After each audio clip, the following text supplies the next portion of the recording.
ಬಹಳ ಜನರು ದೇಹದ ತೂಕ ಇಳಿಸುವ ಬಗ್ಗೆ ಮಾತ್ರ ತಲೆಕೆಡಿಸಿಕೊಳ್ಳುತ್ತಾರೆ. ಆದರೆ ಮನಸ್ಸಿನ ಭಾರವನ್ನು ಸದಾ ಹೊತ್ತು ತಿರುಗುತ್ತಿರುತ್ತಾರೆ.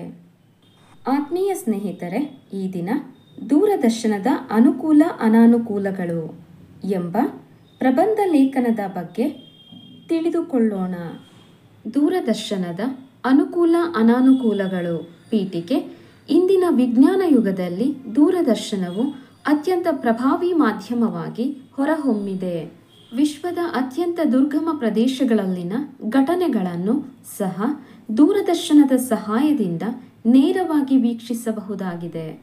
ಆದರೆ ಈಗ ದೂರದರ್ಶನ ಕೇವಲ ಮಾಧ್ಯಮವಾಗಿ ಉಳಿಯದೆ ಮನರಂಜನೆ, ಮಾಹಿತಿ ಹಾಗೂ ತರಬೇತಿಗಳ ಸಂಗಮವಾಗಿ ಬದಲಾಗಿದೆ.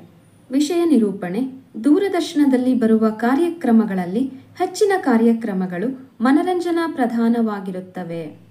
ಧಾರಾವಾಹಿಗಳು, ಚಲನಚಿತ್ರಗಳು, ಮಕ್ಕಳಿಗಾಗಿ ಕಾರ್ಟೂನ್ಗಳು ಮೊದಲಾದವು ಪ್ರತಿದಿನ ಮನರಂಜನೆ ನೀಡುತ್ತಾ ಮನಸ್ಸಿಗೆ ಆನಂದವನ್ನು ನೀಡುತ್ತವೆ. ಕಾಲಕಾಲಕ್ಕೆ ಬಿತ್ತರವಾಗುವ ಸುದ್ದಿಗಳು ದೇಶ ವಿದೇಶಗಳ ಮಾಹಿತಿಗಳನ್ನು ನೀಡುತ್ತವೆ.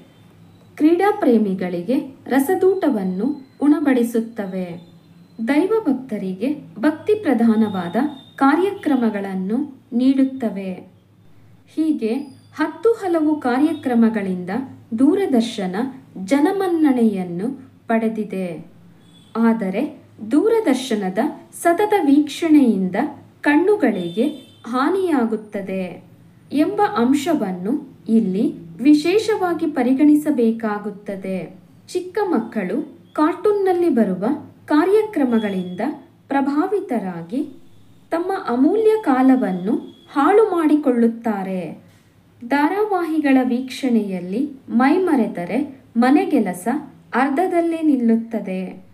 ಸತತವಾಗಿ ದೂರದರ್ಶನದ ಕಾರ್ಯಕ್ರಮಗಳನ್ನು ವೀಕ್ಷಿಸುವ ಹವ್ಯಾಸ ಮಾಡಿಕೊಳ್ಳುವುದರಿಂದ ಶಾರೀರಿಕ ಚಟುವಟಿಕೆಗಳು ನಿಂತು ಹೋಗಿ ದೈಹಿಕ ಆಲಸ್ಯ ಹೆಚ್ಚಾಗುತ್ತವೆ.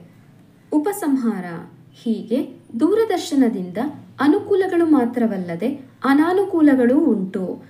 ಹಂಸಕ್ಷೀರ ನ್ಯಾಯದಂತೆ ಅನುಕೂಲಗಳನ್ನು ಪರಿಗಣಿಸಿ ಅವಶ್ಯಕತೆ ಇದ್ದಷ್ಟು ಕಾಲ ಮಾತ್ರ ದೂರದರ್ಶನವನ್ನು ವೀಕ್ಷಿಸಿದರೆ ಖಂಡಿತ ಇದೊಂದು ಉತ್ತಮ ಮನರಂಜನಾ ಮಾಧ್ಯಮವಾಗುತ್ತದೆ.